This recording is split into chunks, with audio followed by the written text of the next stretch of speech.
Then you move over to Leandria Johnson. And so Leandria Johnson was a situation where she was coming to perform in Huntsville, and I was recommended to be the keyboard player to play for her when she came. So I got a chance to kind of pull a band together to play with me for that. And her music director also came down to play as well, too. And what I learned the most from that experience is that you can prepare, you can learn the songs, you can go up the song list. And that whole 45-minute set that we did not one song that we practiced. She just went. She just flowed. She just go. You know what? I can see her. Yeah, so she really loved it. She just went. She went. Oh, and it worked for her. But Leandria was such a, I mean, again, just at that time, she had just won Sunday's Best. It was maybe a couple of months to a year in. But she was such a humble person as well, too. I mean, cool, down to earth, and just refreshing, to be quite honest. Yeah. I mean, refreshing. You meet a lot of people, and everybody, let's just be honest, doesn't have the same personability, or same person. 36 Unfiltered, aka the Unfiltered Room with Mr. E. Gray. Introducing all the latest names and the latest news. Hottest take, he the new face, yeah, the new sound, but keep it old school. Raw interviews from local athletes, even digging off and entertainment too. Own style, he got his own lane, it's unfiltered out, we keep it raw, man. New content to keep the people ready. E36, no Jerome Betty's real dialogue and real conversations. You keep it real, but we real. Mr. E. Gray in the building. E36 Unfiltered. Yes.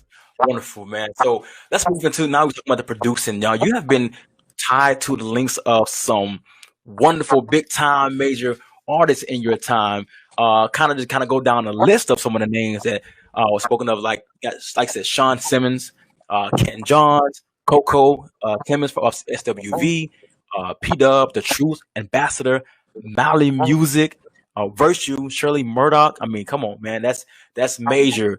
And also some of the two previous winners of BET Sunday's Best, and the singing goddess, crazy Leandria Johnson. Like, her vocals are crazy. So with that experience, tell us, how did you even fall into that, fit into some of those connections like that, and what was that experience like for you? Man, it was mind blowing. I would have to credit most of my experience in the industry to the artist Sean Simmons. He really, when he pulled me into that world, I mean, I remember with him was the first time I met Kirk Franklin. You know what I mean? Okay. Coco from NSYNC and Lily, those two artists, members of the group. That's how I met them. The Shirley Murdoch and the Mali Music projects, they were working on a movie and they needed songs created and produced. So I got a chance to produce a song that Jessica Reedy and Mali Music were going to sing on, and P-Dub, all these different artists. And so just going to these things, traveling to the Stellars, playing for artists at the Stellar Awards, going to London and touring London with him and meeting The Truth, and eventually even recording on about the last two albums that The Truth did, the Love, Hope, and War album and the Whole Truth album. I got credit in there, doing some work as well as some production as well too, some drum programming on the Love, Hope, and War album. So I mean, really, I credit him. I take it all the way back to Sean Simmons, who was my first experience with that world, and he just got me out there, and I just started meeting people. It was all about networking. Wow. So with that being said, take us through. I have two artists to know about that I want to ask about. But before we even get there, I know you said how it kind of really just opened your world. What is because again, you after you start working with these artists and everything like that, what was your approach? I guess your initial approach to coming to the stage to deal with collab with artists like that.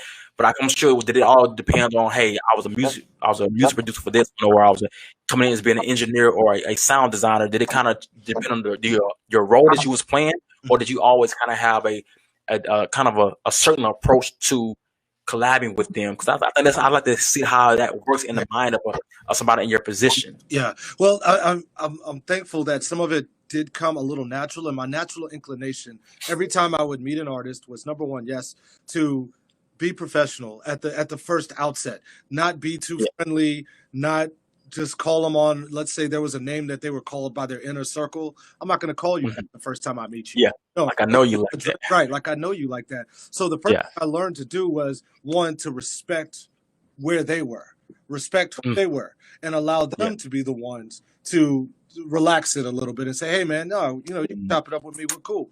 And then once the door was opened, instead of trying to prove myself with, you know, my skills and what I was able to do and all that, I focused first on building the relationship. So I focused first on just getting to know that artist, getting to know that person, and what they liked, the way their energy was. Did they seem like they wanted to be straight to business, or did they just want to talk for a minute? So I went with that. I didn't push the issue. If they weren't ready to start the session, I didn't try to be so professional that I'm like, oh, you're 5 minutes behind schedule, we need to get going. No, I let them kind of control the environment a little bit because, again, I was there to help them. And so I never tried to put myself above the artist, nor did I, you know, allow myself to become too starstruck, even though there's plenty of times I wanted to be starstruck. Yeah. You know? Oh, yeah. Yeah. Gotcha. I hope that answers your question, so.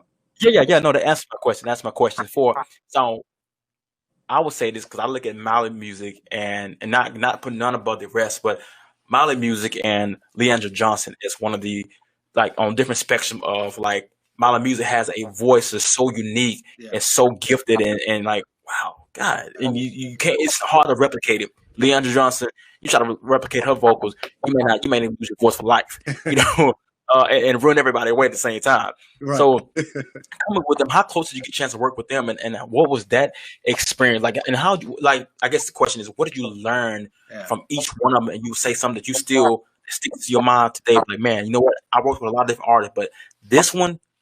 This taught me this really did something to me differently. Yeah. What I love about those two experiences is that they were so different. So I'm going to start with Mali. Mali, I actually met Mali before he was the Mali Music that everybody knew. In the kind of underground Stellar Awards showcases that used to happen in Nashville back in like the mid 2000s, Mali and his band used to always be performing. And we'd be performing a lot of those same spots. And I never forget, we had just got done performing with the artists we were with, and Mali was on stage. And we all were just like, man, who is this guy? Like, he is crazy. So the label I worked for at the time, Exist Entertainment, I was putting on a tour called the Misfit Tour. And Mali was on that tour. Of course, Sean Simmons, The Truth, all these artists were on that tour. So as a result, I got a chance to kind of hang out with him and just, you know, get to know him. And the thing I always remembered about Mali was like, this dude, if you would just see him in a room, you just would not think he had the abilities that he had. Like, he was he was a cool, down-to-earth guy. Like, you could just pop it up with and just enjoy the time. But when it was time for him to operate in his gift, it's almost like he would just give 100% of himself right into that and could care less about what was happening around him. But even along with that, he was a great leader even in that operation. When he was operating, he wouldn't lose himself so much to the point where he would not bring people along with him. He still brought you to that same engagement. So that was that I learned about Mali, you know, learned from, you know, working with Mali and being around Mali was just like, one, be humble. But when you start to operate in your space, go 100% into your space, but don't just allow it to be you in that space. Bring people into that space with you. So, owning it. Yeah. So that was one thing with Mali. Then you move over to Leandria Johnson. And so Leandria Johnson was a situation where she was coming to perform in Huntsville, and I was recommended to be the keyboard player to play for her when she came. So I got a chance to kind of pull a band together to play with me for that. And her music director also came down to play as well, too. And what I learned the most from that experience is that you can prepare, you can learn the songs, you can go up the song list. And that whole 45-minute set that we did not one song that we practiced. She just went. She just flowed. She just go. You know what? I can see her. So she really loved it. She just went. She went. Oh, and it worked for her. But Leandria was such a, I mean, again, just at that time, she had just won Sunday's Best. It was maybe a couple of months to a year in. But she was such a humble person as well, too. I mean, cool, down to earth, and just refreshing, to be quite honest. Yeah. I mean, refreshing. Yeah. You meet a lot of people, and everybody, let's just be honest, doesn't have that same personability, or same personality. So absolutely. To be able to work with somebody like that and just engage with someone like that was a blessing. Wow. And before I move on here, you guys remember, I got it here on posted on. You'll see it pop up. It's got here. Smash that like button, hit that share button. #E36. So as we keep going here, again, one more time, we have on a platform my man Mario Maitland. Again, that's Mario Maitland of the Maitland Conservatory, CEO and founder. And I call this man, guys know, I call this man the babyface / Andre Harrell of the South music industry. I'm just saying. You made me extremely anxious when I read that. I got to live up to all that. Yeah, I don't think it'd be no shorter than that. You know, you're gonna live up to it. Now let's move it. And speaking of that, you have created in 2012 the Maitland Conservatory. Yes, I remember personally going there. It had to be like 5, maybe 6 years ago. I used to come up there. And I met you. It's funny, like you be going somewhere. You know, I met you once again. I'm like, I knew this guy. I used to come up there with my cousin, my younger cousin, Pat Jamar. Okay, yeah. So, you know, Pat, he'll sleep in the studio. You let him. You know, you probably did a couple times at your studio, like real late night. So anyway, I went up there. I'm like, man, this dude, what is this? Like, I'd never seen them. Like, they had multiple rooms of studios in there where he gonna make music. You have this room, you have that room. I'm like, yo, this is crazy. At that time, of course, I didn't know it was yours. I didn't meet you till later on. But anyway, you created Maitland Conservatory. You got that started, and like I said, it's if you guys haven't been there, it's a brilliant setup here, and to kind of give you guys a backdrop of what Maitland. Matter of fact, I'm not going to do that. I'm going to allow my man Mario to expound on what is Maitland Conservatory and what for you birthed Maitland Conservatory. So I'm gonna answer that question. I'm gonna start off with the latter, what birthed it, because that'll kind of help you understand what it is when you understand what birthed it. All the experiences that I just shared with you guys about traveling to Rome, Italy, and being a producer and being a music director, I went and I came up the formal route in music. And so when I traveled to Italy the first time, I started realizing that there was a modern world outside of what just I was learning in school. And my biggest question, once I started getting these opportunities to produce songs and be an MD and do music for commercials and television, was, why is there this whole world of music careers out here that I've never been exposed to? Why wasn't I told about this before? And right in that, it made me kind of think about, there needs to be a place where people can know that these careers exist. But not only that, learn how to navigate those careers and learn what it takes and the skills that they need to be able to operate in these careers. I started thinking about, on the college level, when you go to be a major in something in college, that means you've already been exposed to it at some point. So if you go to college, you say, I want to be a producer, I'm going to major in, music production or recording industry, then that's kind of like saying, I want to be a piano major and I'm not going to start playing the piano until I get to college. That doesn't make sense, right? So I said, there needs to be a place where people can go after their dreams at the point of inception. Basically, as soon as I feel like, hey, there's something I want to do. I may be 9 years old. I may be 10 years old. I may be 4 years old. I may be 5, so on and so forth. Where can I go to start working on my dreams? Yes. Especially in non-traditional arts areas. Because, there's places where you can get piano lessons and violin lessons. But where can you go and get podcasting lessons? Where can you go and get DJing lessons? Where can you get production, mixing and mastering? All of these different things. Where can you go and do that? There was no place. And so in 2006, actually, I wrote the business plan to this idea that I had. It was during one of my semesters of graduate school. And lo and behold, it wasn't until 6 years later, in 2012, that I got the opportunity. I stepped out on faith. I took the check from my job and I put it down on this building. And we are 8 years later.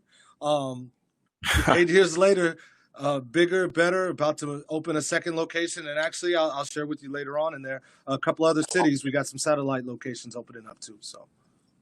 Wow, major. Yeah.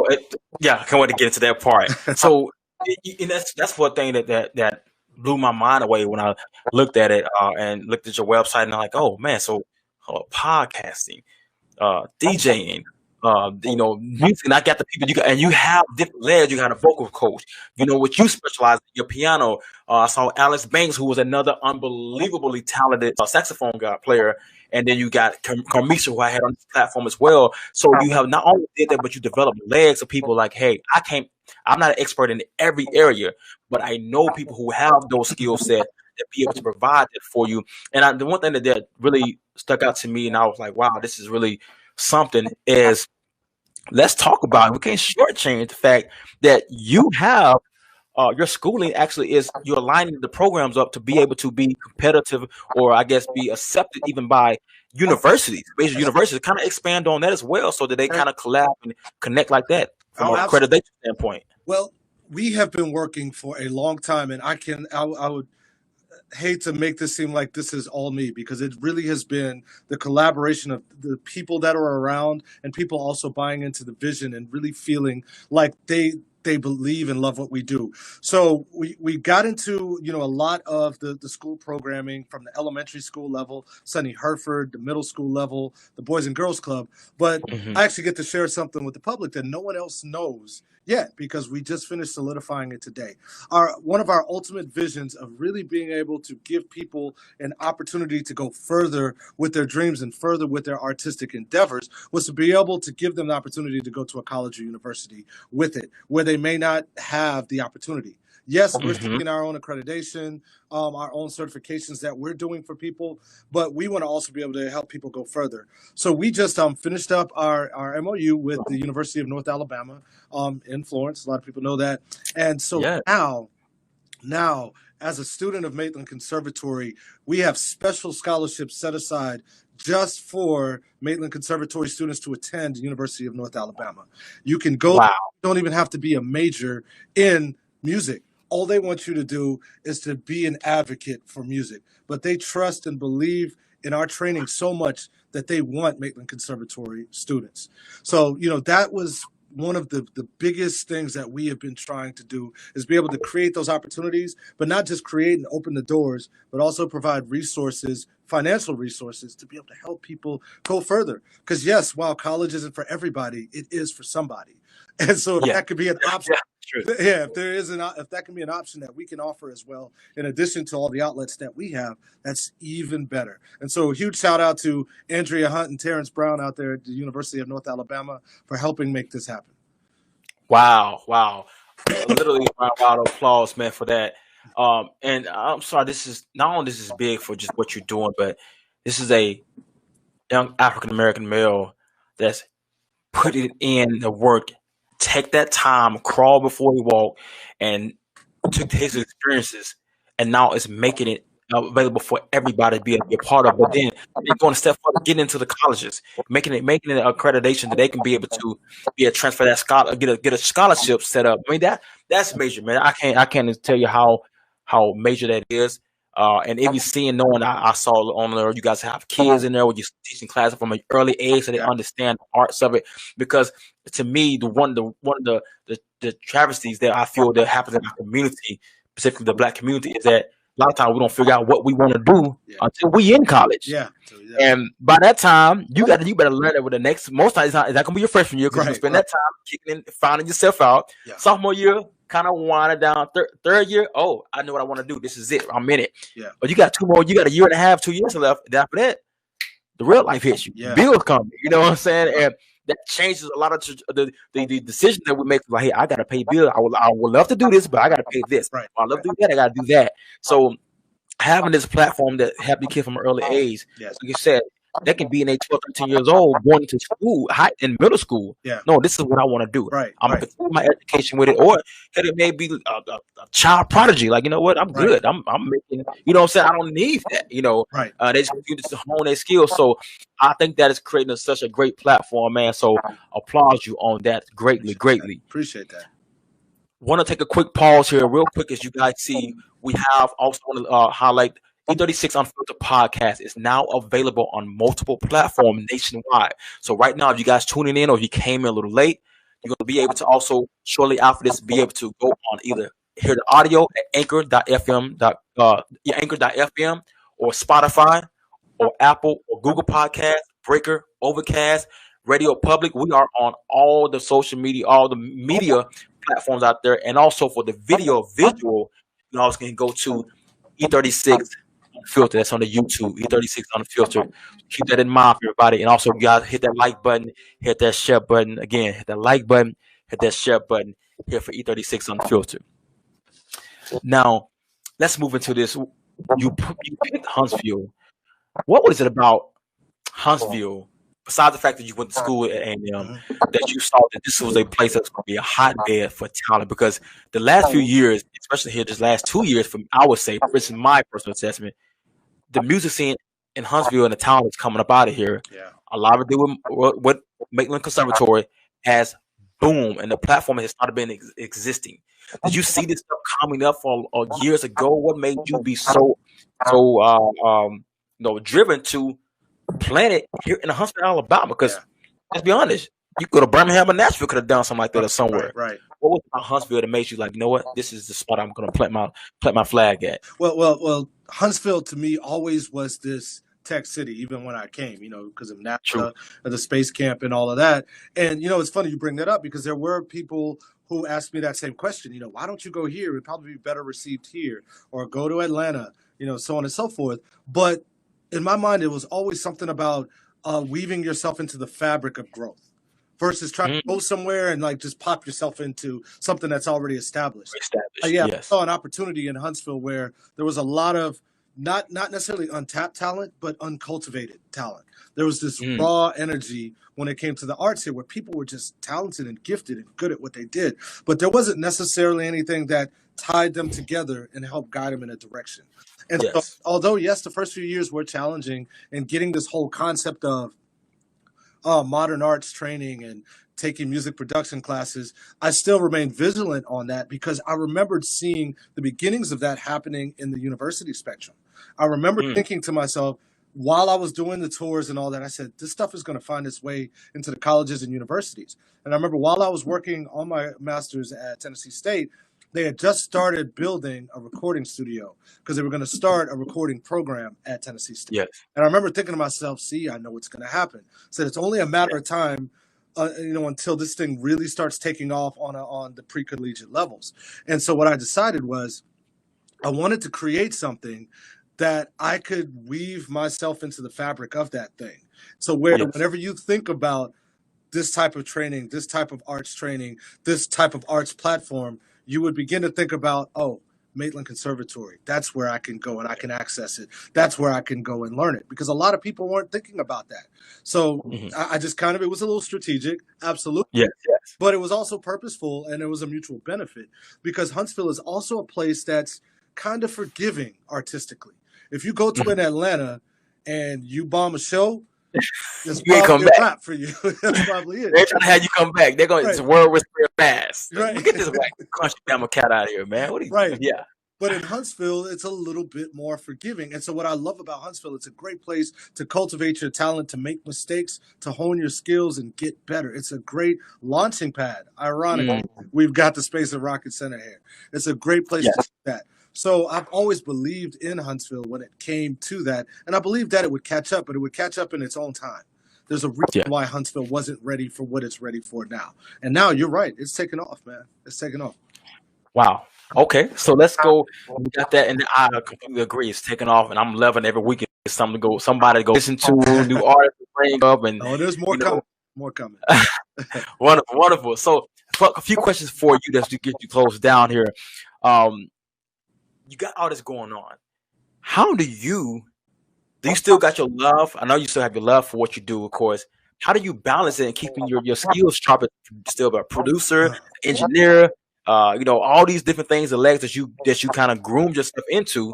How do you help maintain it and also keep a work-life balance? Oh man, that's a great question. And I'd be lying if I said I had it perfectly down. But what I can say is that it's becoming forefront of mind now. I know one thing that really keeps me grounded is my son. He's 8 years old. And when he looks at me, I care less what all I got going on. He wants to make sure that he has time. You know what I'm saying? So that one forces me to pay attention to that work-life balance. But two, you mentioned something really good when you said, there may be something I have a love for or a passion for. How do I keep those things going? And my simplest way of answering that is to be intentional now. Now I have to be intentional about doing some things that I love to do and seeking some opportunities. I did one opportunity that we didn't get to fulfill because of COVID, but quick shout out to the Huntsville Symphony and Devin Keith. But I was supposed to this year actually play with the Huntsville Symphony. So that was going to refuel my classical energy because I miss doing that. You know, I've done all hip hop and the R&B and the pop and the gospel. I love doing all that stuff too, but I didn't want to forget about my first love, which was classical music. That's what brought me to this world, period. That's what pulled me into the industry, period. So I was being very intentional about pursuing that opportunity. And, you know, like I said, it'll probably happen sometime next year now, thanks to COVID, but I know, right? Thank you. Right. Thanks, COVID. A lot. Right. Right. But hopefully that answered the question there for you. Oh, no, absolutely. Absolutely. So let's can you give us an insight? What is, can we talk about your passions?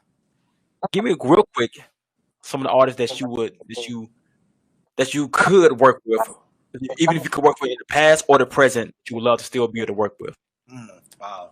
That's a good one there, man. List, let's see here. I would have to say I would love to work with India Irie, Erykah Badu, and Jill Scott.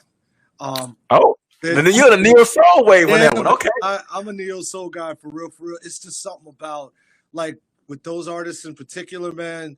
You feel what they're thinking they about. got everything has a feel. Everything's run off the feel on neo soul. Yeah, and I think it makes sense to me because even with my classical background, I love film scoring, which is music, you know, for movies. And the whole goal of that is to make the audience feel a certain way. So I'm always in tune with my emotions in the music. So I naturally gravitate to artists like that, which is why, you know, on the other spectrum, you know, if I could go back and work with Tupac or Biggie, I would have loved that opportunity, man, because it's just like they're so in tune with their music. Feel emotions. Yeah, it's truly poetic. You know, not knocking anybody now, but just truly poetic. Yeah, because it's very rare that you can find artists, and I say Tupac that was able to tap his emotions as hard as he was tapping his emotions, and you can feel every single word that he says on the paper, through his voice. You can feel it. You know, to the 20+ years later, you can still feel everything he's talking about when he says it. You know. So no, I definitely understand that, and it's crazy talking about COVID. You know, I relate to you. You know, I'm in the acting industry, and I finally got that movie role. That a $50 million budget. Oh, it's on, and boom, shut it down. And we're still hoping, our fingers crossed, hoping that we can get back on set before the year is over with. Man. But yeah, so you know, it's still so. For the last question here, what do you see in the layoffs for the footprint of Maitland Conservatory in the next 5 to 10 years? Oh man, I'm extremely excited. Yes, we many of you know we'll be opening our new location over by Top Golf. COVID did push some things back, but you know, hopefully by the top of next year we'll have that going. That's going to be our flagship facility. I'm talking about huge flagship facility where we're not only going to be doing this training, but we're going to be able to create careers for people. Yeah, that's it. In the next 5-10 years, we absolutely will be in other cities. We already have a program that's launching in Birmingham, coming very soon, possibly by the end of this fall. We already have some footprints in South Carolina as well too, and so we're constantly pushing the Maitland brand outside of Huntsville, outside of Alabama, to other places, because the Maitland brand is more than just about teaching music. It is a holistic approach. So I anticipate in the next 5 to 10 years that we are going to leave the type of footprint that is going to be here long after many of us are gone. I am an avid John C. Maxwell fan, and John Maxwell states that there is no success without a successor.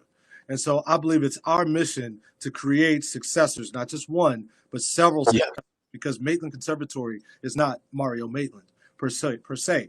There's Maitland in everyone that passes through these doors that engages with a Maitland student, that has a good day because of someone who's been to Maitland Conservatory. It's so much more than just music. It's more about, one, bringing your inner talents to fruition, but two, having a dream and being able to go after it. You know what I mean? Yeah. Especially in our community, man. A lot of times we get kind of stuck in this box where it's like, dreams are great, but we got to go after reality right now. Yes. Yeah. Sometimes we've got to create those opportunities, especially for our people, man. We've got to say, you know what? You can. It's okay to dream bigger. It's all right to dream bigger than that. Here, as a matter of fact, here's this thing that will help you dream bigger, and then you can let the wheels fall off. And if it doesn't work, at least you gave it a try. So that's what. Absolutely. Absolutely. Wow. You know what? I love that, man. I completely 1000% agree with you on that. And like I said, I think what you're doing, I don't think I know what you're doing. It's something that's very, very much needed in this area, in this region, everywhere, state, all that. It's definitely needed, man. And again, to give another opportunities for growth to be able to happen. And like I said, I'm so excited for what's to come here. Also, always, I appreciate you for being on the platform. And last but not least, coming back to my man, Mario Maitland. We thank you. We appreciate you greatly much for being on this platform here. And quickly give us a quick shout out as to where we can, the different platforms that you're on so they can follow you, follow your company and everything. Absolutely, man. On Instagram, Maitland Conservatory. Facebook, Maitland Conservatory. You can find us on there. If you want to go to our website, it's www.themaitlandconservatory.org. You can get us there. You can even come visit us down here, 5045 North Memorial Parkway, Suite F. You can even give us a call, 256-715-1170. I got to quickly give a shout out to you, man. Thank you for the opportunity, because it's because of guys like you that we get to get our message out. Without you, man, without your podcast, without E36, guys like me could not get our message out and help to affect change. So we need you. So I appreciate you in the media, man. Absolutely, man. Absolutely. Thank you very much. Everybody, you guys go follow my man, Mario Maitland, Maitland Conservatory. Follow E36 Unfiltered. We're out of here. You have a good night. God bless you one. E36 Unfiltered, aka the Unfiltered Room with Mr. E. Gray. Introducing all the latest names and the latest news. Hottest take, he the new face, yeah, the new sound, but keep it old school. Raw interviews from